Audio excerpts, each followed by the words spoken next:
నీ కూతురు మీద ఒట్టేయి అంటున్నాడు. నే ఇప్పుడు రాకేష్ మాస్టర్ మూడో భార్యకి వైజాగ్ సత్యకి గొడవ ఏంటంటే ఈమె వాళ్ళ మమ్మీని తిట్టింది. నేనేమంటానంటే నువ్వు సత్యకి నాకు మధ్య గొడవ ఉన్నప్పుడు మనిద్దరం మాట్లాడుకోవాలి. నా పాప ఏం చేసింది మధ్యలో 3 ఇయర్స్ బేబీ ఏం చేసింది? నువ్వు నాకన్నా పెద్దోడివే కదా, నువ్వు చదువుకున్నావు కదా, నీ తమ్ముడి కొడుకు అంటే నీకు అంత ప్రేమ కదా, నీ ఇంట్లో కూడా ఒక బిడ్డ ఉన్నారు కదా, నా పిల్ల మీద ఒట్టేయ అనే అవసరం నీకేముంది? నీకేం అవసరం?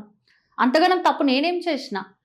నేనన్నా నా పిల్ల మీద ఎందుకు కొట్టేయమంటున్నావు? మీరు రికార్డ్స్ విన్నారు కదా, నా పిల్ల మీద ఎందుకు కొట్టేయమంటున్నావు? కొడుకు మీద కూడా నువ్వు కొట్టేస్తావా అనేసి అన్నా నేను. అంటే ఏమంటున్నాడు, నేను తిడుతూ వీడియో పెట్టినా ఇన్స్టాలో, నేను నీ పేరు మెన్షన్ చేయలేదు కదా, కానీ నువ్వు నా పేరు మెన్షన్ చేసి వీడియో పెట్టావు కదా, నేను పోలీస్ కంప్లైంట్ ఇస్తా అది అంటే నేను అన్నాను, సరే ఏ స్టేషన్కి రమ్మంటావు, ఇప్పుడు వస్తా నేను, నీ వర్షన్ నువ్వు చెప్పు, నా వర్షన్ నేను చెప్తాను అనేసి అంటే మధ్యలో బాలు వచ్చేసి స్వాతి ఇవన్నీ ఎందుకు, ఇవన్నీ ఎందుకు, తప్పు చేయనప్పుడు ఎందుకు భయపడాలి, ఇవన్నీ ఎందుకు, వదిలేసేయండి. నువ్వు వీడియోలు వాళ్ళు తీయరట, వీడియోలు నన్ను తిట్టినవి నేను తీసేయాలంటే వీడియోస్. నేను అన్నా ఎందుకు నేను తీసేయాలి వీడియోస్, తను నన్ను తిట్టింది నీకు కనబడట్లేదా బాలు అనేసి అన్నా. కావాలంటే నేను మీకు పంపించిన రికార్డింగ్స్ మీరు అప్లోడ్ చేయండి, జనాలకి కూడా తెలియాలి కదా. అవి కొన్ని ఇంకా చాలా ఉన్నాయి, అన్ని డిలీట్ అయిపోయినాయి అని చెప్పేసి అన్నారు. అన్న తర్వాత అంటే ఫేక్ ఎలిగేషన్స్ వేస్తున్నారు నా మీద. ఎట్లా అంటే ఇప్పుడు సంతోషం ఫిలిం అవార్డ్స్కి మేము ఒకసారి వెళ్ళినాము. ఇప్పుడు ఒక్కొక్కళ్ళు ఒక్కొక్కలాగా బిహేవ్ చేస్తారు, వాళ్ళది ఏం తప్పు లేదు అని అనుకోరా. అయితే జస్ట్ అందరితో ఫోటోలు దిగు అన్నాడు. నేను ఐ ఫీల్ షై, నేను దిగలేదు. అయితే ఏమంటాడు, సంతోషం ఫిలిం అవార్డ్స్లో అంట నేను ఒకరితోటి రేటు మాట్లాడానంట, నైట్కి కావాలా 10,000 అని అన్నావు నువ్వు, వీడియో ఫుటేజ్ ఇస్తా అంటున్నాడు. నిజంగా నాతో కలిసి ట్రావెల్ చేసిన అందరికీ తెలుసు, ఫస్ట్ ఆఫ్ ఆల్ నేను ఎవరితో మాట్లాడను, వాళ్ళు వచ్చి హాయ్ చెప్తా. ఇంకా అంతకుమించి ఎక్కువ ఏమైనా మాట్లాడదు, చిన్న స్మైల్ చేసి వెళ్ళిపోతే అక్కడి నుంచి, గొడవ పడను, ఏం మాట్లాడను అసలు. ఫోన్ వచ్చినా ఎవరి ఫోన్లు మాట్లాడను, ఎవరి మెసేజ్కి రిప్లై కూడా ఇవ్వను. అందరు అదే అంటారు, నువ్వు అంటే ఫేక్ పీపుల్ ఎక్కువ ఉన్నారు. అలాంటిది నేనంటే ఒక మనిషితో డైరెక్ట్గా ఇట్లా మాట్లాడని చెప్తే నాకు షాక్ అయిపోయింది. ఇట్లా చెప్పేసి అంటే అట్లా అబద్ధాలు ఆడుతున్నాడు అనమాట. మళ్ళీ ఇంకొకసారి వచ్చేసి తిరుపతి నుంచి ఒక పర్సన్ వచ్చాడు, అదేంటి లక్డీ కపుల్ హోటల్లో ఉన్నాడు, 1 టైం కలిస్తే 30,000 ఇస్తాడు, నువ్వు రా అంటే నేను అన్నా, నువ్వు ఈరోజే పరిచయం అయ్యావా నాకు, ఇన్ని రోజులు బట్టి ఉన్నావు కదా, నాకు ఇంట్రెస్ట్ లేదని చెప్పా కదా, ఎందుకు మళ్ళీ నువ్వు? సరే ఒక పంచేద్దాం, మనం వెళ్ళి కలిసి వచ్చేద్దాం అంటే, ఇప్పుడు ఒక షూటింగ్ వాళ్ళ దగ్గరికి మనం మాట్లాడాలంటే నేను వస్తా, ఇప్పుడు ఆల్రెడీ వాళ్ళు ఆ సెన్స్తో ఉన్నారని నువ్వు నాకు చెప్పాక మళ్ళీ నేను ఏ ముఖం పెట్టుకుని అక్కడికి ఎందుకు వస్తా నేను? అయిపోయింది కదా. ఆ తర్వాత ఏమైంది, మళ్ళీ ఏమైందో తెలీదు. తర్వాత మళ్ళీ నాకు చెప్పాడు, ఏదో ఉప్పల్ బాలు వెళ్ళాడంట, వాళ్ళు గోల్డ్ పోయింది అని తనని అక్కడ బంధించేశారంట. ఆ తర్వాత మళ్ళీ వేరే ఇంకొక ఆమెని తోడు తీసుకుని అక్కడికి వెళ్ళి వచ్చారంట. ఆ పర్సన్ ఎందుకు కేసు పెట్టలేదంటే తన వైఫ్కి తెలియకుండా వచ్చాడంట. ఇట్లా ఏదో గందరగోళం ఏం జరిగిందో అని చెప్పారు. సరే అని చెప్పిన తర్వాత ఇంకా అట్లా చాలా రూడ్గా మాట్లాడుతున్నాడు అనమాట నాతోటి. బాలు ఏమంటున్నాడు, ఇదంతా వదిలేయండి, రేపు మళ్ళీ మనం కలిసి తిరిగే వాళ్ళమే కదా, నువ్వు వీడియోలు డిలీట్ చేయంటే, నేను నా గురించి వీడియో చేసి పెట్టమని మంచిగా అంటే నువ్వు రా అంటున్నారు, నేను వస్తే వీడియో పెడతానంట. నాకేం పని?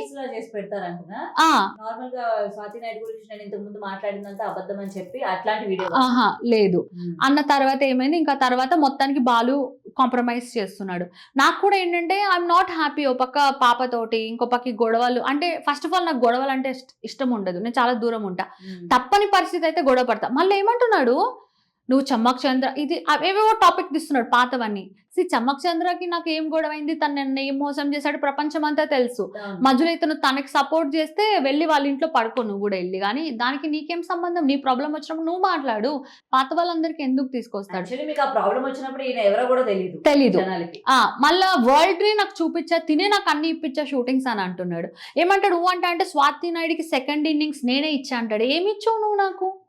ప్రజలు అప్పుడు ఎప్పుడు నన్ను ఇష్టపడుతున్నారు. అప్పుడు నాకు ఎక్కువ షూటింగ్స్ ఉండేవి, ఇప్పుడు తక్కువ షూటింగ్స్ ఉన్నాయి. ఏ మనిషికైనా లైఫ్లో ఒడిదుడుకులు వస్తాయి. మళ్ళా ఏంటంటే పెద్ద బాస్ షూటింగ్కి వెళ్తే అందరికి 5,000 10,000 పేమెంట్లు, నాకు 1,500 పేమెంట్. అది కూడా వైజాగ్ సత్యనే షో వాళ్ళకి చెప్పాడు, 1,500 ఇవ్వండి ఈమెకి పేమెంట్. నాకు ఎంత బాధ అవుతుంది. నేను వాళ్ళని అడిగాను, విజ్జు గారు ఏంటండి మరి 1,500 అంటే వేరే వాళ్ళకి ఎంత ఇచ్చారో కూడా నాకు అప్పుడు తెలీదు, ఆ పేమెంట్ నాకైతే తక్కువ అంటే, అమ్మ సత్యనే చెప్పాడు నీకు ఇంతే ఇవ్వమని. అంటే అదేంటి ఫ్రెండ్ అంటే హెల్ప్ చేయాలి కదా! అలా ఎందుకు? మళ్ళా వైజాగ్ సత్యకి 2000 పేమెంటు. నాకు 1500, బాలుకి 5000, మచ్చకి 10,000 ఇలా ఒక్కొక్కళ్ళకి ఒక్కొక్క రేట్ అనమాట. అయితే వాళ్ళేమన్నారు, "సరే అమ్మా సత్యకి చెప్పకు నీకు పర్ డేకి 2000 ఇస్తాంలే. ఇంక ఫిక్స్ చేసే ఇంక అతను ఫిక్స్ చేసేసాక ఇంక నేనేం మాట్లాడను" అట్లా చెప్పాడు. నేను అది గూడా అడిగాను. మళ్ళేమంటాడు, "వాళ్ళసలు నిన్నొద్దన్నారు. నేనే పెట్టిచ్చా షోలో" అంటాడు. "బర్రెలక్క పెళ్ళికి ఎళ్దాం రమ్మని" అన్నాడు. నాకు ఫుల్ వామిటింగ్ సెన్సేషన్. చిన్న కారు మొత్తం క్లోజ్ ఉంది. చాలా దూరం ట్రావెల్ చేశాము. ఆ రోజు అవును ఒకటి అడగాలనుకుంటున్నా. బెంజ్ కార్ లేకపోతే అవును. అది స్కోడా అనుకుంటా కదా. Benz car. బెంజేనా? హ్మ్. మేము బెంజ్ కార్ లో వెళ్తున్నాము. అంటే అవును. ఈ జనాలు ఎప్పుడు బెంజ్ కార్ మొహమే ఎరగరు. ఓ బెంజ్ కార్ అంటే ఇలా ఉంటదా, ఓ ఇలా వెళ్ళాలా, లోపల సిట్టింగ్ ఇట్లుంటదా అన్నట్టు ఆ రోజు ఆయన చేసిన పెట్టిన వీడియో మీరు కూడా ఉన్నారు కదా. యాక్చువల్లీ ప్రపంచానికి ఎలా చెప్పారంటే మేమందరం వెళ్తున్నామని. కానీ అందరం వెళ్ళలే.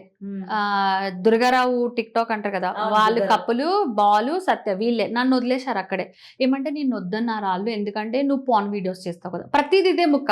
వాళ్ళు నిన్నొద్దన్నారు, వీళ్ళు నిన్నొద్దన్నారు, అంటే మరి వీళ్ళొద్దన్నారు, starting లోనే వాళ్ళొద్దన్నారు. చెప్పేస్తే మీరు అంటే ఇక్కడ మళ్ళా నుంచి రోజు ఫోన్ మానేస్తారు చేసి కదా. పిలుస్తాడు. ఆ. స్వాతి ఏం చేస్తున్నావు? వచ్చేసేయ్. నేను టైమ్ సెన్స్ బాగా ఎక్కువ నాకు. నువ్వు 9:30 ఉండంటే నేను 9:30కి ఉంటా. నేనెళ్ళి ఆళ్ళ ఇంట్లో కూర్చున్నాక మెల్లగా అదేమంటారు గీజర్ పెడతాడు. అదే వాటర్ హీట్ చేస్తారు గదా! అది పెడతాడు బకెట్‌లో. ఫోన్ చూసుకుంటూ కూర్చుంటాడు. 1 అవర్, హాఫ్ అన్ అవర్ అయితది. మెల్లగా స్నానం చేసొస్తాడు. మెల్లగా అక్కడికెళ్ళాక ఇంకా 2 అవర్స్ పడతది. నాకు ఆ విషయం తెలుసు. మా ఆయన గూడా అంటాడు ఎందుకు అయినా గూడా ఏంటంటే మనం ఏదో అంటే నేను ఎదుటి మనిషికి ఇచ్చే గౌరవం అన్నమాట అట్లా. షూటింగ్ గూడా అంతే ఏదన్నా అంటే అట్లా అన్నమాట. అట్లా జరుగుతది నాకు ఇక్కడ రోజు. అర్థం కాంది ఒకటి, వైజాగ్ సత్య ఇన్ని చేస్తున్నాడు మీ పట్ల. అందరి విషయంలో ఎలా ఉన్నాడో అది సెకండరీ. బట్ స్వాతి నాయుడు విషయంలో ఏంటంటే ఇన్ని మీరు చూస్తూనే ఉన్నారు. ప్రతి సిచ్యువేషన్ లోనే ఫేస్ చేస్తానే ఉన్నారు. అవును. మరి అటువంటి ఫేస్ చేస్తున్నప్పుడు మీరు ఎందుకని బయటికి రాలేకపోయారు దాని నుంచి? వాళ్ళు రానివ్వలేదా? లేకపోతే మీరు అరే ఇప్పుడిప్పుడే మళ్ళీ నేను తెలుస్తున్నాను. ఇప్పుడు వీళ్ళ నుంచి నేను బయటకు వచ్చేస్తే మళ్ళీ నాకు ఈవెంట్స్ రావేమో, లేకపోతే ఇంటర్వ్యూస్ రావేమో అని అట్లా ఏమైనా మీరు ఫీల్ అయ్యారా? వాళ్ళ వల్ల నాకొచ్చిన ఈవెంట్స్, ఇంటర్వ్యూస్ ఏమీ లేవు. ఆ. ఓన్లీ వాళ్ళతో కలిసి తిరగడం అంతే తప్ప వాళ్ళ వల్ల నాకొచ్చింది ఏమీ లేదు. అండ్ ఇప్పుడు నేను వైజాగ్ సత్య గురించి ఇట్లా మీడియా ముందు మాట్లాడుతున్నాను కదా! తన నిజ స్వరూపం. ఇప్పుడు బాలు, సత్య ఇద్దరు బాగా క్లోజ్ ఫ్రెండ్స్ అనేసి అందరూ అంటారు కదా! మరి అలాంటిది కొన్ని రోజుల క్రితం నేనే సాక్షి. నేను పక్కన ఉన్న వైజాగ్ సత్య మొత్తం బాలు గురించి మీడియా ముందు చెప్పాడు. అన్ని ఛానల్స్‌కెళ్ళడం. ఏమైందంటే బాలు నువ్వెవరి వల్ల ఫేమస్ అయ్యావంటే, నాకు నేనే ఫేమస్ అయ్యా వైజాగ్ సత్య వల్ల కాదు అని చెప్పాడంట. కాదట. వైజాగ్ సత్య వల్లే బాలు ఫేమస్ అయ్యాడు. నేను నిన్నక్కడికి తీసుకెళ్ళి, ఇక్కడ ఇది చేసి, అది చేసి, ఇది చేశా అని మీరు ఇంటర్వ్యూస్ ఇప్పుడు కూడా చూడొచ్చు అని చెప్పేసి బాలుకి అగైనిస్ట్‌గా సత్య చాలా వీడియోలు చేసి పెట్టాడు. అందరన్నారు ఛానల్ వాళ్ళు, "మళ్ళా మీరు మాట్లాడుకుంటారు కదా! ఎందుకు మీరు తన గురించి ఇట్లా నెగెటివ్‌గా మాట్లాడుతున్నారు?" లేదు లేదని. మళ్ళా నెక్స్ట్ డే అదే. మొన్న నేను బాలుకి అదే మెసేజ్ పెట్టా. "నీకు తెలుసా మరి వైజాగ్ సత్య నీ గురించి అగైనిస్ట్‌గా వీడియోస్ పెట్టు" కానీ ఆ మెసేజ్ తను వినలేదు.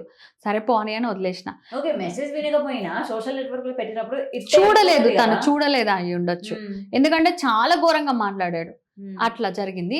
తర్వాత ఏంటంటే ఇన్ని రోజులు ఉన్న తర్వాత వీళ్ళంటారు కదా గ్రూప్. ఆ గ్రూప్ ఏంటో నాకు తెలీదు. సో గ్రూప్ అంటే ఏం లేదు, ఈ చుట్టుపక్కల ఉన్న వాళ్ళు రెగ్యులర్ కలిసేవాళ్ళు. వాళ్ళే అన్నమాట. దాంట్లో చాలా మంది అసలు షూటింగ్ వాళ్ళే కాదు. నార్మల్ వాళ్ళు కూడా అన్నమాట. 108 మంది ఉన్న గ్రూప్ ఒకటి ఉండే. ఉన్నప్పుడు నేనేమన్నానంటే మరి అందరూ గ్రూప్ అంటున్నారు, మీడియా ముందు గ్రూప్ అంటున్నారు కదా! మరి నన్ను ఏ గ్రూప్‌లో ఎందుకు చేర్చలేదనేసి అన్నా. అంటే సరే అని అడగ్గా పెట్టారు. పెట్టినప్పుడు ఏమైందంటే నేను అదేంటి ఐటెమ్ సాంగ్ ఒక మూవీలో ఒక ఐటెమ్ సాంగ్ చేశాను. ఆ లింక్ పెట్టాననమాట. లింక్ పెట్టగానే ఒక పతివ్రత ఒక మెసేజ్ పెట్టింది దాంట్లో. ఈ గ్రూప్‌లో పద్ధతి గల వాళ్ళే ఉండాలి, పద్ధతి లేనోళ్ళు ఉండకూడదు అని పెట్టింది. పెట్టగానే వైజాగ్ సత్య ఓకే అక్క అని చెప్పేసి నన్ను గ్రూప్‌లోంచి తీసేసాడు. అప్పుడే మా ఆయన గోవా బుక్ చేశారు. మేము గోవా ఎళ్తున్నాం అనమాట. గోవా అంటే ఎంజాయ్ చేయడానికి ఎళ్తారు కదా! ఆ గ్రూప్‌లోంచి తీసేయగానే ఓకే అక్క అని పెట్టగానే నాకు మనసు చాలా భారం అయిపోయింది. ఇన్ని రోజులు బట్టి ఉంటున్నాను. అంటే ఎవరితో వచ్చి పద్ధతి లేదు నాకు అని అనగానే ఓకే అక్క అని నన్నొక్కదాన్నే తీసేసాడు. అసలు నేను పెట్టిన వీడియోలో ఏం తప్పుంది? ఒక ఐటెమ్ సాంగ్ నేను చేసింది ఒక్క రూపాయి అని అమ్మాయి అంటే అలుసా సినిమాలో ఐటెమ్ సాంగ్ ఉంది. That is normal item song. దాని గురించి నాకు పద్ధతి లేదని అదెవరితో చెప్తే, కాదక్క దీంట్లో తప్పేముందని నువ్వు ఫైట్ చేయాలి కదా ఆమెతోటి అనేసి నేను బాధపడ్డాను. నేనేం మాట్లాడలే.